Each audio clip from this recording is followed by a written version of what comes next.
मेरठ में आयुर्वेद की दुनिया को एक नई दिशा देने वाला कदम। हिम्स अस्पताल में पेट यकृत पलीहा शुद्धि किट लॉन्च की गई है। आयुर्वेद और नेचुरोपैथी विशेषज्ञ आचार्य मनीष ने इस किट को लोगों के सामने रखा और कहा कि आधुनिक जीवन शैली में डिटॉक्सिफिकेशन यानी अंगों की शुद्धि बेहद जरूरी है। मेरठ में रविवार को प्रेस कॉन्फ्रेंस का आयोजन हुआ। इस दौरान आचार्य मनीष ने भारत की पहली पेट यकृत पलीहा शुद्धि किट लॉन्च की है। उन्होंने बताया कि आयुर्वेदिक जड़ी बूटियों से तैयार ये किट पेट, लीवर और तिल्ली को स्वस्थ रखने में कारगर साबित होगी। कुटकी, कालमेघ, हरितका, गिलोय, आंवला और भूम्यामला जैसी जड़ी बूटियों से बनी इस किट को आयुष मंत्रालय से मंजूरी मिली है। हिम्स के क्लिनिकल नेटवर्क में इसका परीक्षण भी किया गया है। आचार्य मनीष ने कहा कि बीमारियों का असली उपचार तभी संभव है जब शरीर की नाड़ियां शुद्ध हो। आयुर्वेदिक डिटॉक्सिफिकेशन सिर्फ इलाज नहीं बल्कि जीवन शैली का हिस्सा होना चाहिए। कार्यक्रम के दौरान कई मरीजों ने अपने अनुभव भी साझा किए। एक मरीज ने बताया कि डॉक्टरों ने उन्हें डायलिसिस की सलाह दी थी, लेकिन हिम्स में आयुर्वेदिक इलाज के बाद उनकी हालत सुधर गई है और डायलिसिस की जरूरत ही नहीं पड़ी। आचार्य मनीष का कहना है कि अगर आयुर्वेद को जीवन शैली का हिस्सा बना लिया जाए तो लंबे समय तक स्वस्थ रहना संभव है। ब्लड कैंसर लास्ट स्टेज जिनको डॉक्टर ने बोला ये बचेंगे नहीं और आपके सामने अब इनको सलमान खान की तरह शर्ट करवा रहा है। अमेरिका में भी इलाज नहीं है, ये तक कहा था एलोपैथी के डॉक्टरों ने। अमेरिका चले जाओ तो वहां भी इलाज नहीं है। इनकी बाजू के नीचे कोई गांठ है, देखना जरा और उधर देखो बाजू में गांठें। वो देखो बेटा, बाजू में गांठ स्टॉप करना, पीछे का हल्का सा, और बाजू में गांठ में स्टॉप कर दे, और पीछे का हल्का सा, और पीछे का, बस एक बार पुनर्जन्म हुआ है आपका बात। वो मॉडर्न मेडिसिन में भी उसके प्रूफ साबित हुए दोबारा, लेकिन वो धरातल पे नहीं है, आपके पास नहीं है, वो कहीं छुपे हुए दबे हुए।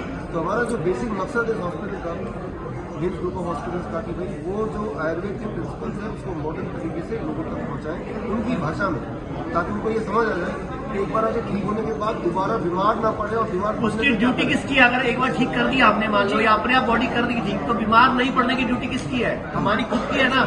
आप खाना ठीक रखो, टाइम पे सो, टाइम पे उठो। लोग रात को 12 एक वाला रील देखते रहेंगे, सुबह 10 बजे सो के नहीं उठेंगे, तो बॉडी का क्लॉक बिगड़ जाएगा ना, जिसको हम सर्केडियन क्लॉक बोलते हैं। तो कितना प्रतिशत माने कि आपने उसे हासिल कर लिया? मैंने एक लक्ष्य बनाया है कि भारत में कोई भी व्यक्ति बीमार ना पड़े, क्योंकि आयुर्वेद का सूत्र है स्वस्थस्य स्वास्थ्य रक्षण, कि अगर कोई व्यक्ति बीमार ही नहीं पड़ेगा सबसे बढ़िया है। तो हम कहते हैं अपने शरीर की पूजा करो, शरीर की सेवा करो, शरीर का ध्यान रखो, अपना डॉक्टर खुद बनो। तो पहला विजन है मेरा, कोई बीमार ना पड़े। अगर बीमार पड़े तो उसके पहले ख्याल में रसोई आना चाहिए, आयुर्वेद आना चाहिए, नेचुरोपैथी आना चाहिए। अगर ये इलाज कर ना पाए तो एलोपैथी आना चाहिए। मतलब सारी पैथियों को एक साथ काम करना चाहिए, एक दूसरे के खिलाफ नहीं काम करना चाहिए। और जिस पैथी में जो गलत है उसका विरोध होना चाहिए, जो सही है उसको स्वीकार होना चाहिए। ये नहीं कि सिर्फ हम उनको गलत कहें, अगर गलत साबित हो रहा है तो गलत कहें, अगर सही साबित हो रहा है तो सही कहें। तो हम बोलते हैं कि अपनी डाइट ठीक करो, अपना लाइफस्टाइल ठीक करो, अपना डॉक्टर खुद बनो। अच्छा, आपने जो किट आज लॉन्च की है, इस लॉन्च की कोई लिमिट है, उम्र की कोई एज है कि उतनी उम्र का पी सकता है? 60 साल से ऊपर का 90-99 साल तक कोई भी ले सकता है। सर ये बताइए, गवर्नमेंट से आपने टीम अप्लाई किया है, उसके बारे में बताइए। गवर्नमेंट से हमारी एक ही मांग है कि आयुष्मान योजना, जो गरीबों की योजना है, 5 लाख के इलाज वाली योजना है, उसमें आयुर्वेद को शामिल करना चाहिए।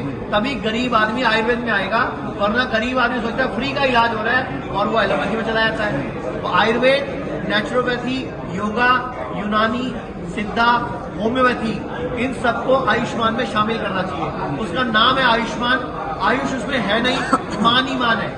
सर आप हॉस्पिटल का निर्माण कर रहे हैं, दावा ये कर रहे हैं कि हम फ्री इलाज करेंगे, सर बताइए क्या प्लान है? हम अभी भी फ्री इलाज कर रहे हैं, लेकिन लिमिटेड लोगों का। एक 150 बेड का अलग हॉस्पिटल तैयार हुआ। हमने योगी जी को रिक्वेस्ट किया कि उसका उद्घाटन कर दो, तो योगी जी ने यहाँ के डीएम को निर्देश दिए कि हॉस्पिटल की रिपोर्ट बना के दो। इसीलिए मैं आज 4 पेशेंट के साथ जाके डीएम सर जो यहाँ के हैं उनके घर पे जाके मिला, उनको पूरी प्रेजेंटेशन दी, उनको रिपोर्ट दिखाई पेशेंट की, और पेशेंट ने मिलवाया। तो वो 1 या 2 दिन में हमारे हॉस्पिटल में उनकी टीम आएगी और जो योगी जी को रिपोर्ट करेगी कि इस हॉस्पिटल का उद्घाटन करो, ये जेन्युइन लोग हैं।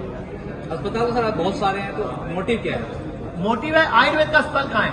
अस्पताल तो ऐसे हैं जहाँ पे बिजनेस हो रहा है, आदमी का कभी सोना बेच के जा रहा है, कोई ज्वेलरी बेच के जा रहा है, कोई प्लॉट बेच के जा रहा है, वो इलाज थोड़ी हो रहा है। और मैंने तो आपको फोटो दिखाई, जिसको आप बोलते हो इलाज, वो इलाज थोड़ी है, वो तो एक धंधा हो रहा है। उनसे पैसे भी लग गए उनके, और उनको इसमें नहीं ज्यादा गंदा है।